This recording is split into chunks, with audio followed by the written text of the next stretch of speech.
Ba't ganon ang dilim? Ang dilim ng paligid. Litong-lito, nangangapa, hindi mawari saan ako pupunta. Nagtatanong kung may liwanag pa ba sa tulad kong naiiba. Noon yon, pero ang lahat ay nagbago. Dahil sa mga instrumento na ginamit ni Kristo, Pastor, Pastora, salamat po.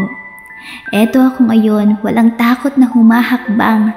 Heto ako ngayon, kay gandang liwanag ang aking nasisilayan. Nagtitiwalang ihatid ako sa mapagpalang kinabukasan. Pastor, Pastora, ang galing niyo po. Sa bawat linggo ng pagdalo sa simbahang ito, lagi akong tinatamaan ng ligaw na bato. Wait,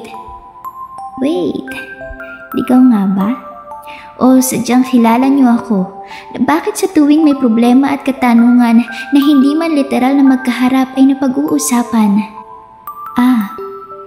Alam ko na. Sa pamamagitan ng salita ni Ama na taos-puso niyong pinag-aralan at ibinahagi sa tulad kong makasalanan lang naman. Pastor, Pastora, hinahangaan ko kayo. Sa dami ng masasarap na bagay sa mundo, ika nga nila, masarap ang bawal. Pero humahanga ako sa tatag nyo. Pinatunayan nyo sa pagtanggap ng buo kay Kristo. Protektado tayo sa anumang uri ng tukso. Pastor, Pastora, salamat po. Salamat sa pagtugon ng tawag niya, sa pagsimula ng mga gawaing dakila. Sa inyong pananampalataya, kami nadadala.